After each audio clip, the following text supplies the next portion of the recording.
বড় কোনো প্রচারণা না থাকলেও খুবই কচ্ছপের গতিতে এগোচ্ছে জাতীয় পার্টি। ধারণা করা হচ্ছে ভোটের মাঠে মিসাইল ছুঁড়ে দিতে পারে দলটি। নীরবতার মধ্যেই ৭০টির মতো আসন বাগিয়ে নিতে পারে জাপা। দলটি ২৪৪টি আসনে মনোনয়ন জমা দিয়েছিল। এর মধ্যে ২২০ থেকে ২৪০টি আসনে নির্বাচনে অংশ নিতে পারে। ক্ষমতাচ্যুত আওয়ামী লীগের মিত্র হিসেবে পরিচিত জাতীয় পার্টির নির্বাচনে অংশ নেওয়ার প্রশ্নে রাজনৈতিক দলগুলো রয়েছে পাল্টাপাল্টি অবস্থানে। এই ইস্যুতে বিএনপি নমনীয় অবস্থানে আছে, তবে আপত্তি রয়েছে জামায়াতে ইসলামী ও এনসিপি সহ বিভিন্ন দলের। তবে অনিশ্চয়তা ও শঙ্কা নিয়ে ৩০০ আসনে মনোনয়ন দেওয়ার কথা বলেছে জিএম কাদেরের জাপা। শেষ পর্যন্ত ২০০টির মতো মনোনয়ন বৈধ হয়েছে, আপিলে আরও কিছু বাড়তে পারে। নানামুখী চ্যালেঞ্জ যখন দলটির সামনে, তখন আবারও ভাঙন ধরে।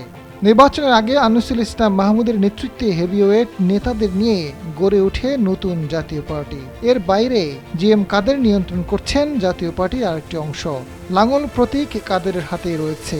কার্যক্রম নিষিদ্ধ থাকা আওয়ামী লীগ ভোটে অংশ নিতে পারছে না, কিন্তু আওয়ামী লীগের সহযোগে জাতীয় পার্টির ভোট করতে বাধা নেই।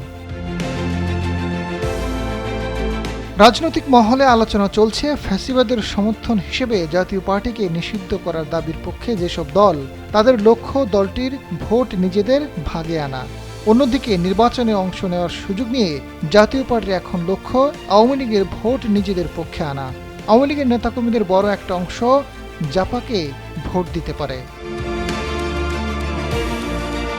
জাতীয় পার্টি শুরু থেকে নেতা নির্ভর দল। বৃহত্তর রংপুরের বাইরে এখন সাংগঠনিক কাঠামো এতটা দৃঢ় নয়। সমর্থকদের সংখ্যাও কমে এসেছে।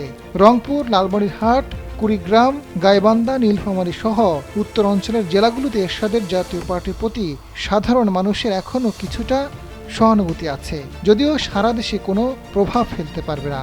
তবে জিএম কাদের হয়তো কিছুটা অবস্থান ধরে রাখতে পারবে। দলটি নানা বিভক্তির মধ্য দিয়ে গেলেও মূল অংশটি জিএম কাদেরের নেতৃত্বে ঐক্যবদ্ধ ও শক্তিশালী বলে মনে করছেন দলটির মহাসচিব ব্যারিস্টার শামীম হায়দার পাটোয়ারি। তিনি জানান, সুষ্ঠু ভোট হলে জাতীয় পার্টি ৪০ থেকে ৭০টি আসনে ভালো ফল করতে পারবে। এখনই রাজনৈতিক সমঝোতার সময়। নির্বাচন কমিশন, প্রধান উপদেষ্টা, বড় রাজনৈতিক দলগুলোর উদ্যোগে সুষ্ঠু নির্বাচনের পরিবেশ নিশ্চিত করতে হবে, না হয় রাজনৈতিক অনিশ্চয়তা আরও বাড়তে পারে। আজাদ ফারুক, সময়ের আলো।